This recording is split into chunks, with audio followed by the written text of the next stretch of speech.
Good morning friends. पिछली video में हम लोगों ने intersection of straight line and a circle इसके बारे में जाना था। मतलब कोई एक सर्कल से कोई एक स्ट्रेट लाइन पास हो तो दो इंटरसेक्टिंग पॉइंट हम लोगों को मिलेगा। ऐसे केस में तीन अलग अलग सिचुएशन में उन तीनों पॉइंट का कैरेक्टर कैसा होगा ये हम लोगों ने देखा था। तो इसके ऊपर आज एक दो प्रॉब्लम हम लोग देख लेते हैं। तो शुरू करते हैं। तो first question is two distinct chords drawn from a point PQ on the circle x square plus y square equals to px plus qy where pq not equals to 0 are bisected by the x-axis.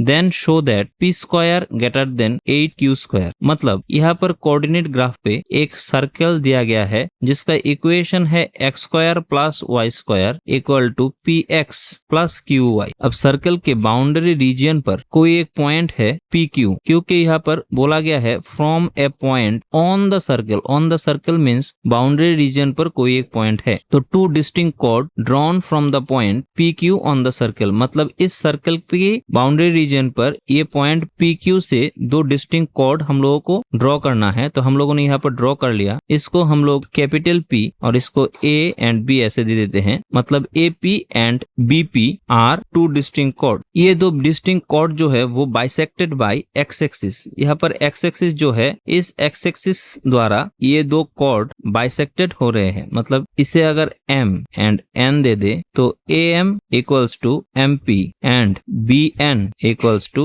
NP होंगे। अब circle का जो equation दिया गया है वो है x square plus y square equals to px plus qy। तो अगर x एंड y की जगह 0 0 पुट करें तो 0 प्लस ये 0 हो जाएगा और ये p इंटू 0 q इंटू 0 मतलब 0 हो जाएगा। तो left hand side right hand side equal हो जाएगा। तो ये इक्वेशन सेटिस्फाई करता है। मतलब ये जो सर्कल है वो ओरिजिन से पास करता है। एंड सर्कल की इक्वेशन को हम लोग फिर से लिखे minus px minus qy equals to 0। And इस इक्वेशन को सर्कल के जनरल इक्वेशन के साथ कंपेयर करें, x square plus y square plus 2gx plus 2fy plus c equals to 0। तो यहाँ से 2g equals to minus p, तो g इक्वल्स to minus p by 2 and 2f equals to minus q, तो f equals to minus q by 2। तो circle का जो centre हो जाएगा वो होगा माइनस g माइनस f, मतलब p by 2 and q by 2। तो यहाँ पर ओरिजिन का कोऑर्डिनेट है 0 0 एंड इस पॉइंट का PQ। तो इस लाइन का OP मिड पॉइंट अगर हम लोग यहाँ से Q ले ले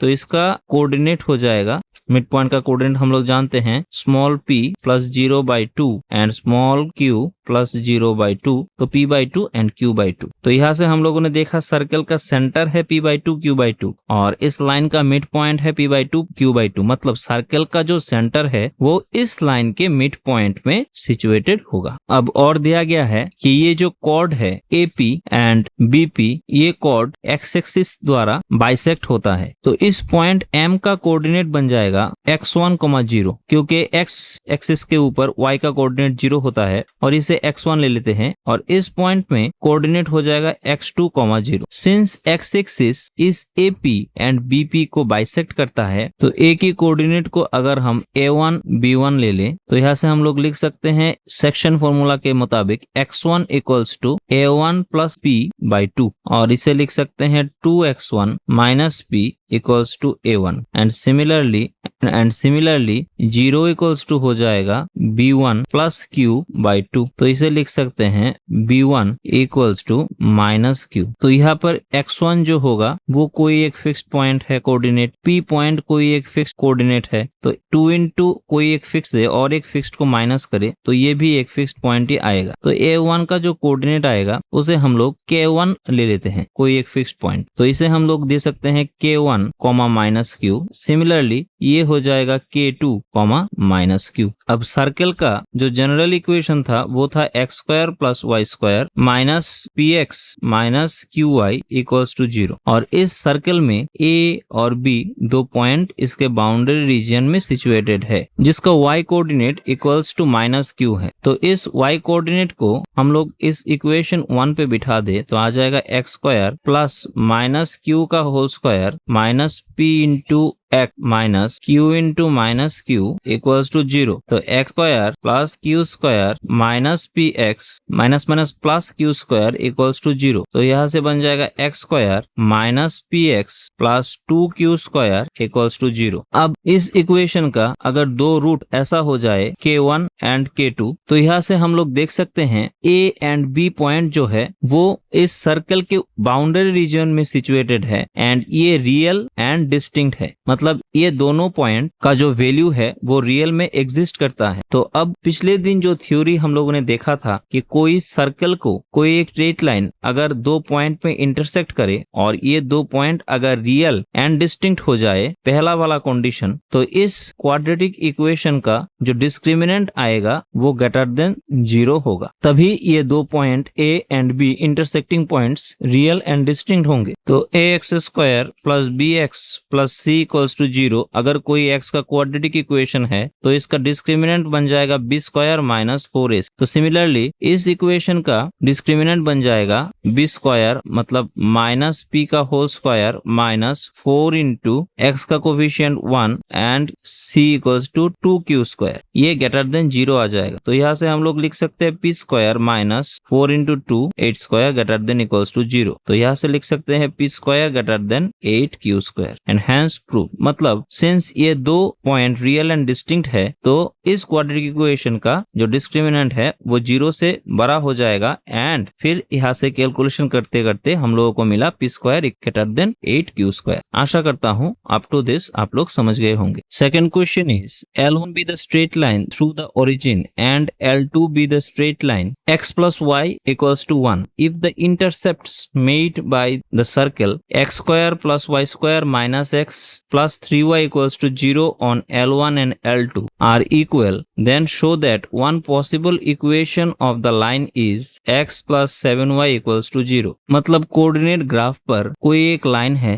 जो ओरिजिन से पास करता है, ये वाला, एंड एक सर्कल है जिसका इक्वेशन दिया गया है X square plus Y square minus X plus 3y equals to 0। तो इस सर्कल से ये लाइन ऐसे पास करता है और एक लाइन इस सर्कल से पास करता है जिसका इक्वेशन दिया गया है x plus Y equals to 1। अब ये जो दो लाइन है ये इस सर्कल से पास करता है, इसलिए दो इंटरसेप्ट क्रिएट होंगे, ये एक और ये एक। इसको हम लोग ऐसे AB एंड CD से डिनोट कर देते हैं। तो ये जो इंटरसेप्ट होंगे AB एंड CD ये दो इक्वल होंगे। तो आप लोगों को इस लाइन का इक्वेशन निकालना पड़ेगा। ये लाइन ओरिजिन से पास करता है लेकिन कितने एंगल में पास करता है ये हम लोगों को नहीं पता। ऐसा भी हो सकता है, ऐसा भी हो सकता है। तो किस एंगल में ये पास करेगा उसका पॉसिबिलिटी क्या होगा इसे हम लोगों को निकालना है एंड शो करना है कि एक पॉसिबिलिटी इस लाइन का ये है x plus 7y equals to 0। मतलब x प्लस 7y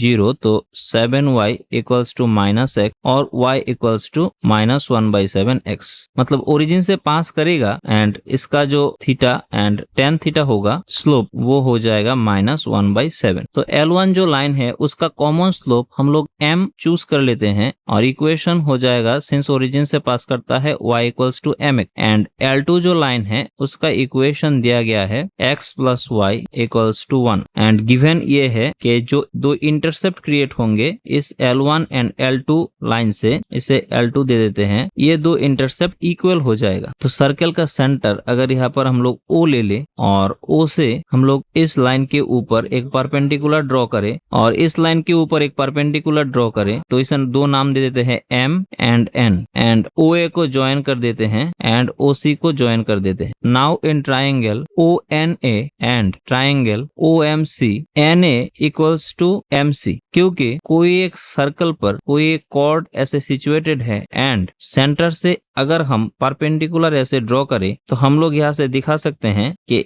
AO जो है वो OB के बराबर हो जाएगा। मतलब perpendicular from the center on the chord of a circle is bisected it. तो सिमिलरली ये NO जो है परपेंडिकुलर BA के ऊपर वो BA को बाइसेक्ट कर देगा। मतलब BN इक्वल्स टू NA हो जाएगा। अब यहाँ पर गिवन है AB इक्वल्स टू CD और BN NA के बराबर है एंड यहाँ पर MC इस MD के बराबर है, तो half of AB and half of CD कर दे तो यहाँ से NA इक्वल्स टू MC आ जाएगा। तो ये हो गया 1। एंड सेकंड नंबर AO जो है वो OC के बराबर है since radius of the circle. तो यहाँ से हम लोग बोल सकते हैं ट्राइंगल ONA कॉन्ग्रुएंट होगा ट्राइंगल OMC के साथ by RHS property of congruency, क्योंकि ये 90 डिग्री एंगल है। तो यहाँ से हम लोग बोल सकते हैं ON equal to OM corresponding part of congruent triangle. अब सर्कल का जो इक्वेशन दिया गया है वो है x square plus y square minus x plus 3y equals to 0। तो इसको जनरल इक्वेशन के साथ कंपेयर करें 2y प्लस 2gx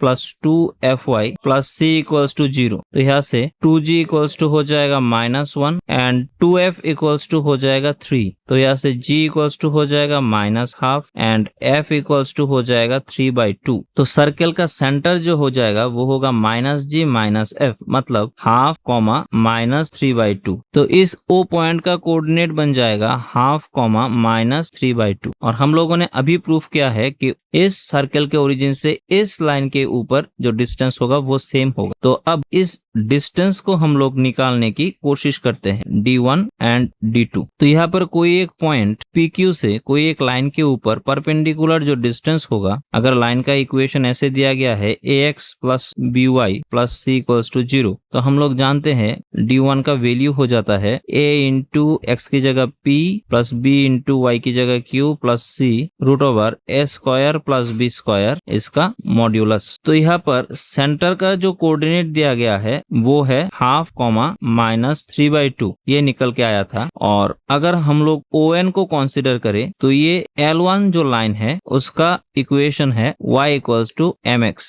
मतलब mx minus y equals to 0। तो ये ON का जो वैल्यू आ जाएगा और D1 से हम लोगों ने रिप्रेजेंट किया वो आ जाएगा m इंटू x की जगह हाफ माइनस y की जगह -3/2 by root over of 1 plus m square इसका मॉड्यूलस। तो इसे लिख सकते हैं m/2 plus 3/2 by root over 1 plus m square. Similarly इस O पॉइंट जिसका कोऑर्डिनेट हाफ कॉमा -3/2 है, इससे सेकंड लाइन जो L2 दिया गया है x plus y minus 1 equals to 0, इसके ऊपर परपेंडिकुलर डिस्टेंस को हम लोग ले ले OM जिसको D2 से हम लोग रिप्रेजेंट करते हैं, तो हो जाएगा half -3/2 plus 1 divided by 1 plus 1 square plus 1 square मतलब हाफ -3/2 प्लस 1 इसका मॉड्यूलस बाई रूट ओवर 2। अब हम लोगों ने थोड़ी देर पहले प्रूफ किया था कि ON इक्वल्स टू OM है, तो ON एंड OM की जगह इन दोनों वैल्यू को पुट कर दें तो यहाँ से आ जाएगा ON equals to OM। Value put कर दे तो m/2 प्लस